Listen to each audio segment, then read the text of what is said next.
Good people. I love that I get to share this next 5 and 5 with you live from the farm in New York City. Even though it's not a farm, it's a park. I'm across the street from my job on my lunch break, but it feels like a farm to me. So I'm going to transform my mind to a farm. All right. So before I get into number 16 of the 5 and 5, I wanted to share that when I thought about number 15 and what I shared with you all, your offer was accepted. It's lit. Now what? I neglected to mention that an oyster to pearl process had to happen for me, right? So there were a lot of times where I made offers, well, not a lot of times, but I made offers that weren't accepted. Actually, my place now, my initial offer wasn't accepted. And no, I didn't change the amount that I, put in or anything like that. But the belief part that I said in the first 5 of what is for you will be, I had to believe that this process was going to be okay. There was a lot of discouragement that I experienced when my offers weren't accepted, and I felt like things weren't going my way, and that there weren't going to be enough places for me that like fit exactly what I wanted, that I would actually get.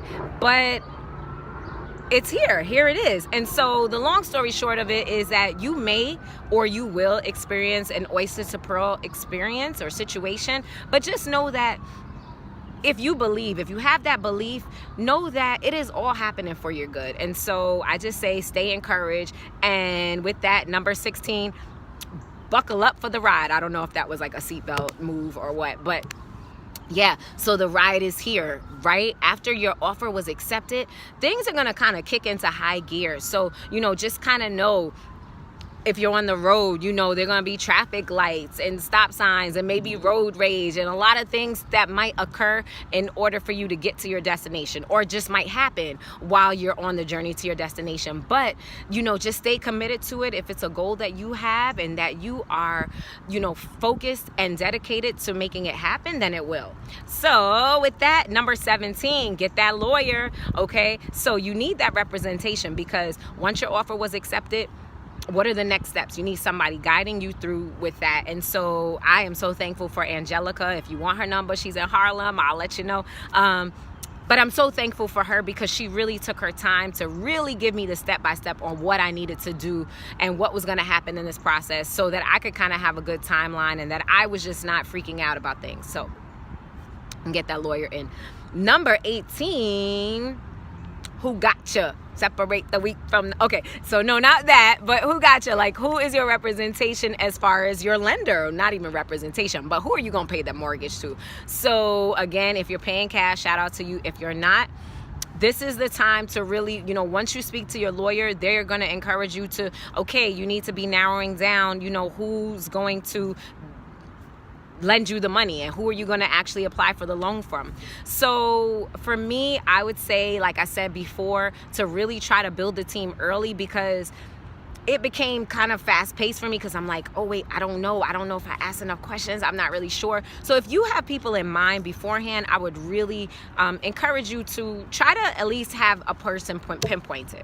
All right, so that's my number 18. I thought I wouldn't have to look at my notes for number 19 and 20, but I guess I do. Okay, number 19, contracts. Yo, I was signing mad papers. Well, not that many. I mean, I really signed a whole lot towards the end, but yeah, like this is where the paperwork gets, in place. So I was really like signing things that I wasn't totally aware of. Thankfully for my lawyer, who really kept me in the know and really kind of gave me an explanation of like what these things were. So if you have questions, you really want to make sure you have a person that you're comfortable to ask questions to. That's key. You need to be able to know what these things mean. And so signing contracts with my lawyer, signing contracts with the lender, and signing the actual contract of sale. So the initial contract of sale, I think that's what it was. But anyway, you know what I'm talking about, signing contracts. Let's get into number 20, because we're at 424. Wow, I had a lot to say. 20.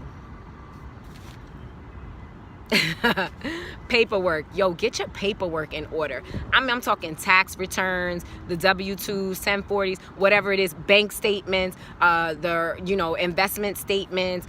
They are going to do your credit. All of these things matter. It might be recommendation letters. I mean, there's a lot of things. So find out from your lawyer what is required, but start getting your paperwork together now. Okay. So that was my 16 to 20. See you soon.